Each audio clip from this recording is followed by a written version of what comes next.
Spoštovane gledalke, cenjeni gledalci, čas je za sredine dogodke dneva. Na celjski prvi osnovni šoli so uspešno izpeljali taktično vajo civilne zaščite. Na Krekovem trgu v Celju odprli razstavo na vroči strani Alp.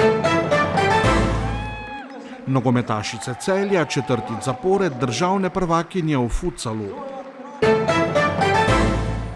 Celjski košarkarji drugoligaško sezono sklenili v polfinalu. Na prvi osnovni šoli Celje so konec tedna izpeljali taktično vajo civilne zaščite.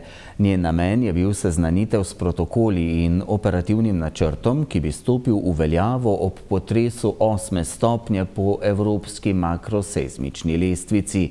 V vaji je sodelovalo več kot 400 oseb. Minulo soboto je na prvi osnovni šoli Celje potekala taktična vaja civilne zaščite mestne občine Celje ob predpostavki, da je Celje prizadel močan potres. Kot je po vaji poudaril celjski župan Matija Kovač, so vaje velikega pomena na eni strani za preizkušanje enot civilne zaščite in njihove pripravljenosti, na drugi strani pa tudi za opozarjanje širše javnosti na primerno ravnanje v primeru hudih naravnih nesreč. Danes smo tukaj bili priča primeru hudega, resnega potresa in na tak način preizkusili povezanost, usklajenost vseh enot, ki delujejo v okviru civilne zaščite za to področje in verjamem, da so se izkazali dobro. Hkrati pa mislim, da je taka vaja tudi priložnost za preizkus delovanja samih načrtov, za iskanje določenih morebitnih vrzeli v tem sistemu, kar bo tudi analiza kasneje pokazala. Zahvalil bi se vsem pripadnikom enot civilne zaščite za njihovo delo sicer, pa tudi ob intenzivni pripravi na današnjo vajo, ki je po dolgih letih ponovno se v Celju tudi zgodila. Še nekaj statistike minule vaje. Na prvi osnovni šoli Celje se je nahajalo 419 oseb, vključno z učitelji. 50 oseb je bilo ujetih v ruševinah. Delovale so vse službe od reševalnih enot oziroma, če rečemo NMP, poklicna gasilska enota Celje, prostovoljna društva, vsa. Če okvirno povzamem številko, je bilo 67 prisotnih gasilcev. Nadaljujem z kinologi, ki so oziroma še trenutno upravljajo svoje delo. Aktivirani so bili tudi radiometerji, ker se je predvidevalo na tej vaji, da bo potrebna vzpostavitev dodatne pomoči pri komuniciranju, kar se v takih situacijah nedvomno tudi pokaže kot, bom rekel, ne tisto potrebno, ampak nujno.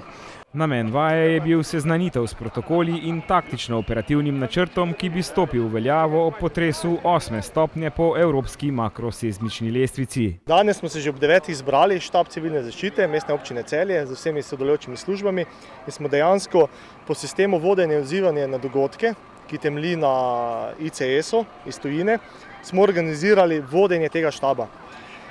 Kar je zelo pomembno, ta področja za kvalitetno vodenje in organiziranje sil na terenu je pomembno, da se področje razdelijo. Mi smo dejansko simulirali skozi od 9. ure naprej, smo simulirali večje število klicev, ki je prišlo.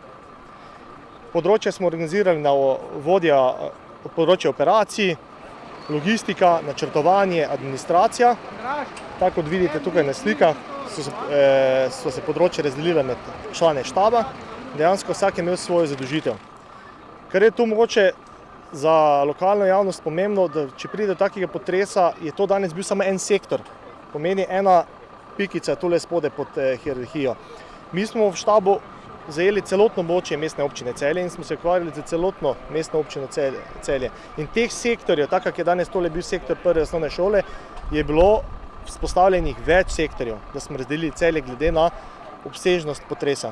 Kot smo lahko slišali ob zaključku vaje, je usklajenost delovanja sil zaščite in reševanja izjemno pomembna, saj to rešuje življenja tako ljudi in živali ter nenazadnje tudi premoženja. Tehnopark Celje je v sodelovanju z Umanotero, Mestno občino Celje in Zavodom Celeja Celje na Krekovem trgu pripravil razstavo na prostem z naslovom Na vroči strani Alp.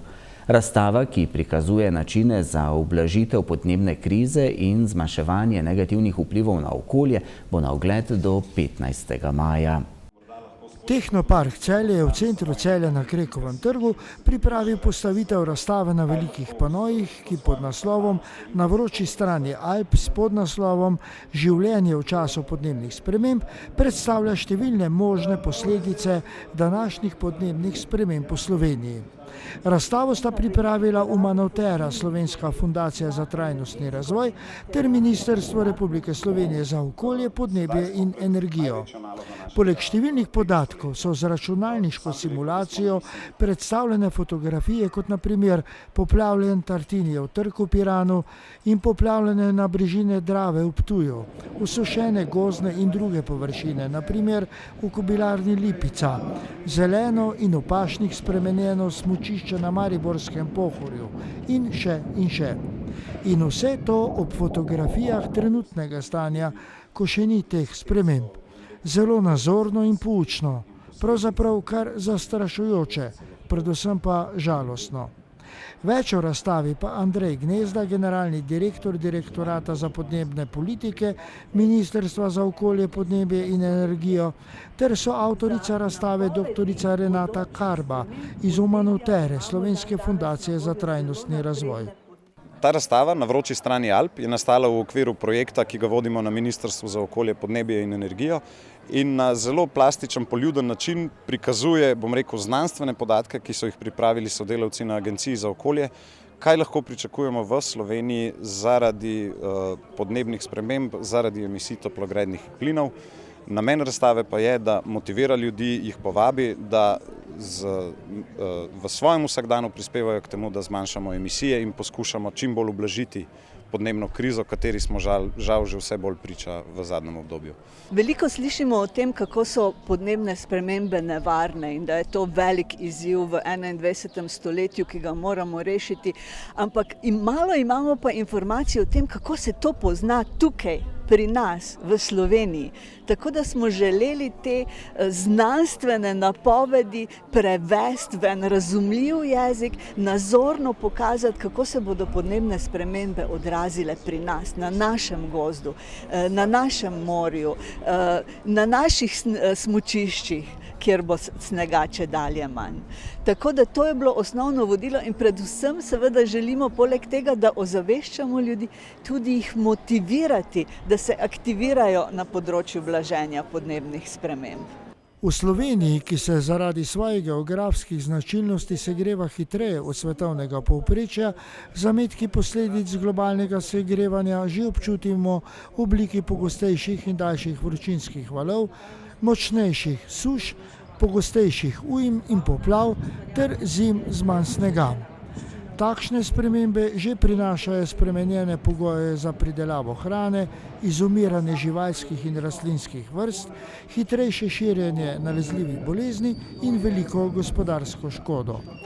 Vendar pa namen razstave ni vzbujati strah, temveč opozoriti, da se s hitrimi in ambicioznimi ukrepi nevarnim posledicam podnebnih sprememb še vedno lahko izognemo. Zato v zadnjem delu razstava govori o ukrepih za blaženje podnebnih sprememb ter o vlogi države, lokalnih skupnosti in vsakega posameznika pri prehodu v podnebno nevtralno družbo. In na vse to želi razstava opozoriti in nazorno predstaviti. Razstavo pozdravljajo in jo z veseljem sprejemajo tudi na Mestni občini Celje. Na njeni otvoritvi v torek pa je nagovoril tudi podžupan Uroš Lesjak. Vsekakor, absolutno je ekologija in trajnost zelo pomembna zadeva, ker nam to vrstne razstave in prikazi nastavijo ogledalo, kaj počnemo in kako počnemo z naravo. Ampak v Celju smo že pred leti pristopili k temu zelo aktivno, zbiranjem odpadkov, ločevanjem odpadkov, tudi sežigalnica je zelo ekološko osveščena, tako da tukaj smo lahko svetov zgled ne samo v Celju, ampak širši Evropi. Razstavo so odprli podžupan Uroš Lesjak, dr. Renata Kajba iz Umanotere, Andrej Gnezda iz Ministrstva za okolje, podnebje in energijo, Andreja Erjavec, direktorica Tehnoparka Celje in magistra Maja Voglar, direktorica Zavoda Celeja Celje. Razstava bo na Krekovem trgu na ogled do 15. maja. Več o razstavi pa v eni od naših naslednjih oddaj Minute za kulturo na televiziji Celje. Na Ljudski univerzi Celje zaključujejo projekt Preseneti se. Dvoletni projekt, namenjen opolnomočenju in aktivaciji mladih brezposelnih oseb, ki se ne izobražujejo ali usposabljajo, je podprl norveški finančni mehanizem. V program je bilo vključenih 30 mladih, usposobili pa so tudi 40 mentorjev. Na Ljudski univerzi Celje v zadnjih letih veliko pozornosti pri pripravi programov namenjajo ranljivim ciljnim skupinam s poudarkom na socialni vključenosti udeležencev. Takšen je bil tudi projekt Preseneti se, ki je trajal 2 leti in ga bodo zaključili konec meseca. V projektu smo naslovili problematiko ciljne skupine NET. To so mladi, stari med 15 in 29 let, ki niso zaposleni, se ne izobražujejo in ne usposabljajo. Poleg mladih so ciljno skupino predstavljali tudi mentori za delo z osebami NET in v okviru teh delavnic smo usposobili 40 mentorjev, 20 iz vrst mladinskih delavcev in 20 svetovalcev iz Zavoda Republike Slovenije za zaposlovanje. Projekt je podprlo Ministrstvo za kohezijo in regionalni razvoj, ob slovenski finančni podpori pa je sredstva zagotovil tudi norveški finančni mehanizem.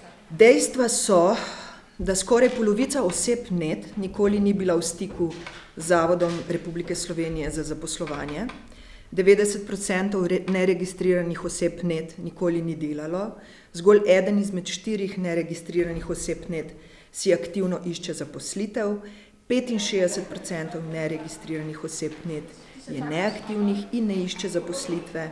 Največje število neregistriranih oseb predstavljajo starejši mladi, ki nimajo delovnih izkušenj in so nižje izobraženi. Verjamem, da smo s podporo projekta Preseneti se te številke, ki nam ne morejo zagotovo biti v ponos, kot socialni državi zmanjšali. Pri projektu, ki je ciljno skupino opremil z novimi znanji, so poleg Ljudske univerze Celje sodelovali še Univerza v Mariboru, Mladinski svet Slovenije, Zavod za zaposlovanje in norveški partner NOSKO, norveška organizacija za supervizijo in sodelovanje.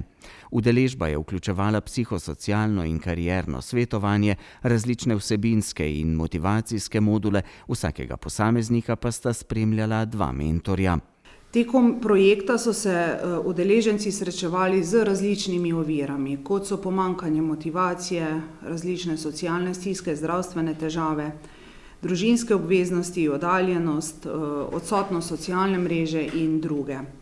Navkljub vsem tem izzivom pa lahko s ponosom povemo, da smo namen projekta dosegli in da je bilo v program vključeni 30 mladih, izmed katerih je bila večina po zaključku programa vključena v neko vrsto zaposlitve ali prostovoljsko delo. Partnerji so zadovoljni z doseženimi rezultati projekta. Udeleženci so ves čas poudarjali, da so s pridobljenimi znanji in kompetencami lažje pridobili zaposlitev ali se kako drugače vključili v aktivnosti svojega okolja. Zelo pomembno pa je tudi, da so udeleženci sklenili mnoga poznanstva, prijateljstva in s tem širili svojo sicer največkrat precej ozko, šibko socialno mrežo in se tako povezali v svoji skupnosti, kjer so posledično postali tudi bolj aktivni. V sklopu projekta so razvili metodologijo za identifikacijo osnovnih karakteristik in potreb oseb NET, ta bo služila kot osnova za pripravo politik na tem področju. Potrebno pa bo, še ugotavljajo, oblikovati tudi register takšnih oseb.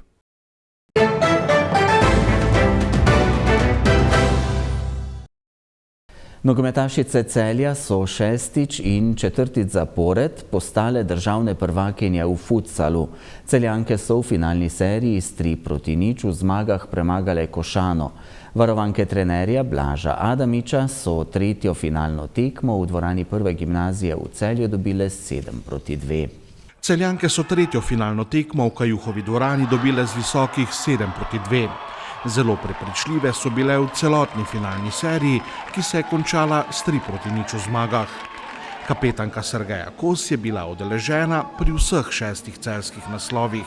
Ob vseh teh čustvih je zelo težko tako na hitro zbrati besede. Mislim pa, da smo sigurno zasluženo osvojili še en naslov. 3-0 v zmagah. Mislim, da nobena zmaga ni bila vprašljiva, tako da mislim, da smo pokazali, kdo kraljuje trenutno v ženskem futsal prostoru. Prva dva naslova s Celjankami je osvojil trener Uroš Ločnikar, zdaj predsednik kluba. 3-krat zapored so nato Celjanke do naslova prišle pod taktirko Draga Adamiča. Njegov sin Blaž se je letos veselil svoje prve lovorike. Ja, bom rekel, prvega ne pozabiš, ne? 4. zapored, 3. odkar sem jaz zraven, mislim, fantastično. Poznali tako smo se, ker sem že 3 leta v klubu. Začeli smo z nekim fizičnim pripravam, pa kljub temu nas je na koncu začeli zmanjkovati. Nič, kaj ne rečem, delali smo to, kar lahko delamo, kar znamo, nismo delali nekih eksperimentov. Ines Ermenc je bila že drugič izbrana za najboljšo igralko sezone. Sezona je bila kar dolga, no. Mislim, smo že vse malo čakali ta počitek, smo upali, da bomo zaključili v 3. Košana nam je bila res najbolj resen tekmec, se mi zdi, z njimi smo največ, vse tako je bilo natesen, tudi zgubili smo eno tekmo proti njim v sezoni, tako da pokal, ne vem, še kar nisem prebolela, škoda res, glede na to, da smo jih 3-0, ne vem, kaj smo v pokalu delali, tako da upam, no, da za naslednje leto bomo šli še na pokal, da še to osvojimo, ker nam še manjka. Ampak zdaj sem pa res najbolj vesela za to, da smo zmagali, zaključili v Celju pred našimi navijači. Tako da sem res ponosna na ekipo in vesela, da smo skupaj stopile, tudi po porazu v pokalu, skupaj stopile in pač pokazali, da znamo igrati nogomet. Kljub visokemu porazu v finalni seriji so bili v taboru Košane z letošnjo sezono zelo zadovoljni. Pa vsakič, ko zgubiš finalno tekmo, občutki niso najboljši. Zdaj, po drugi strani pa sem neizmerno srečen in zaradi svojih punc in predvsem ponosen na njih, ker so res vsa ta 3 leta trpele strog režim dela, trd režim dela, ustrajale in, ko pravim, za naš izplen v 3 letih finale državnega prvenstva in 2 osvojena pokala Slovenije, mislim, da smo lahko več kot zadovoljni. Jaz sem ponosna na naše punce. Ena majhna Košana je v tako kratkem času prišla na tak nivo, da lahko parira Celju in jaz nimam kaj drugega reči, da sem zelo, zelo ponosna na te punce. Celjanke so državne prvakinje postale 6. v zgodovini kluba. Še vedno jim ni uspelo osvojiti pokalne lovorike. Letos jih je v finalu pokala presenetila prav ekipa Košane. Ja, črna pika na prvenstvo je ta pokalni poraz, drugače pa bom rekel, bili smo v neki slabi seriji, tudi glede na to, da smo zmagovali vseeno, igrali nismo najboljši in potem se to na pokalu pač maščevali, zdaj pa smo to zadevo dvignali, začeli smo malo drugače igrati, pa smo pripravili suvereno do konca. Definitivno smo jih motivirali. Jaz, kot sem povedal nasprotnemu trenerju po porazu v pokalu, sem tudi jaz dal kakšno tako izjavo malo bolj na naš plen, ravno zaradi tega, ker hočem Celje premagovati v njihovem najboljšem stanju, ne ko so slabe ali pa ko se jim ne da. V celjskem klubu bistvenih sprememb v igralskem kadru za prihodnjo sezono ne načrtujejo. Kapetanka Sergeja Kos, ki je pred kratkim sklenila svojo reprezentančno pot, naj bi na klubski sceni vztrajala vsaj še eno sezono. Ja, se še odločam, ampak več kot eno sezono sigurno ne bom več odigrala, bom pa probala še eno zaključno. Gremo še po en naslov, pa predvsem še po pokalni naslov.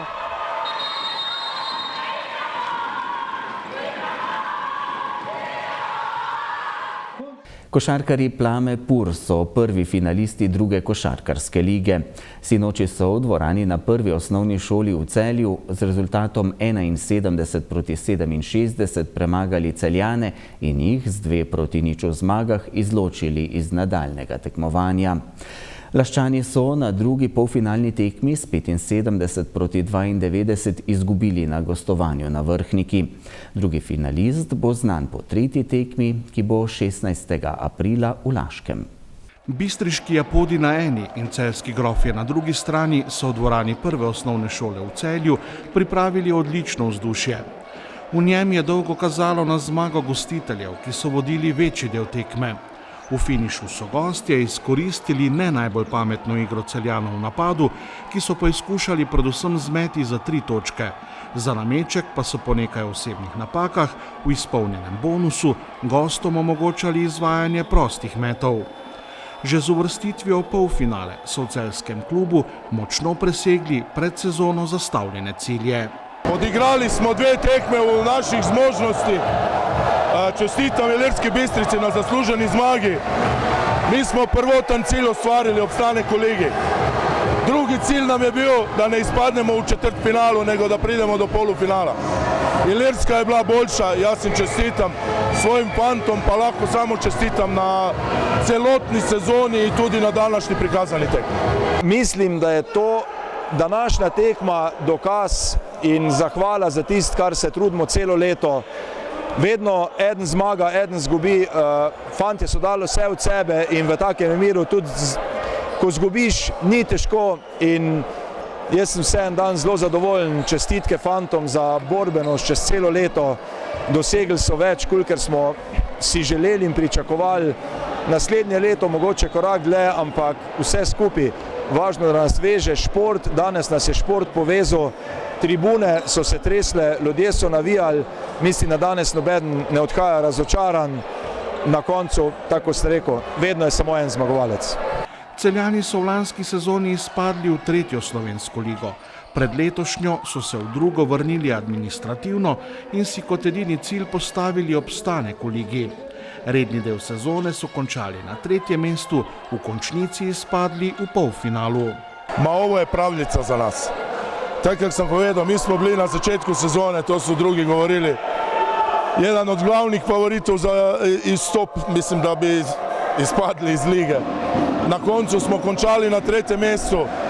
Zdaj, kak kaže, bomo tudi na 3. mestu, kaj je Vrhnika bila pod nami. Kaj lahko rečem? Čudovita sezona. Kar se tiče članov, se je končal, strnali bomo glave, se pripravili na naslednjo sezono. Letošnja sezona pri članih nam je dala dodatne motivacije, dodatne energije. Pri mlajših pa še nismo zaključili, nam kaže zelo dobro in upam, da bomo v tem ritmu nadaljevali.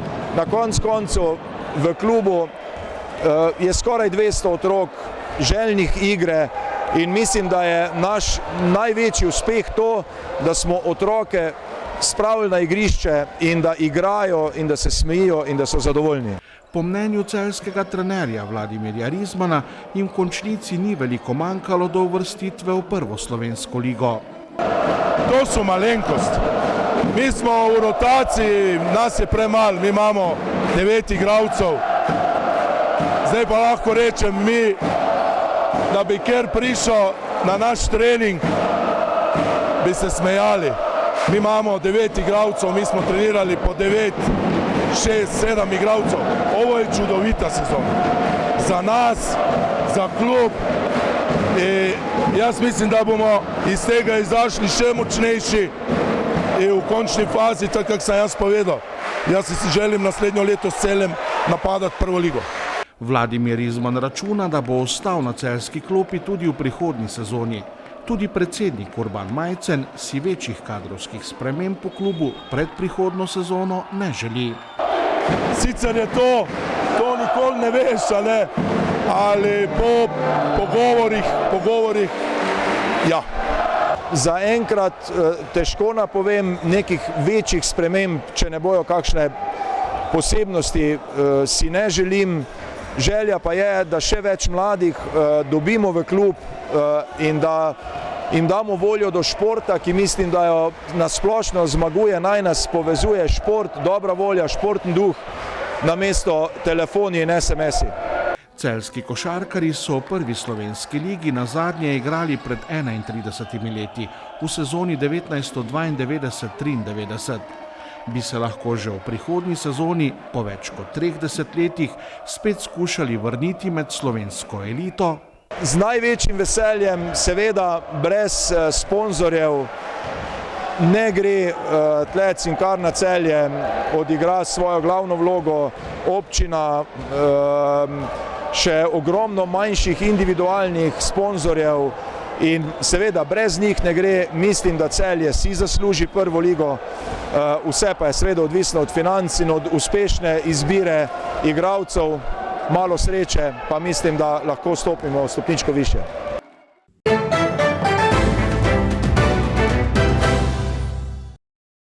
Jutri bo v zahodnih krajih sončno, drugod sprva še zmerno oblačno. Čez dan se bo postopno razjasnilo, najkasneje na jugovzhodu. Vzhodni veter bo počasi slabel. Jutranje temperature bodo od 6 do 12, v alpskih dolinah okoli 3, najvišje dnevne od 18 do 23, na Primorskem tja do 25 stopinj Celzija. V petek in soboto bo precej jasno in še naprej zelo toplo za ta čas. To so bili dogodki dneva, hvala za pozornost, prijeten preostanek večera in nasvidenje.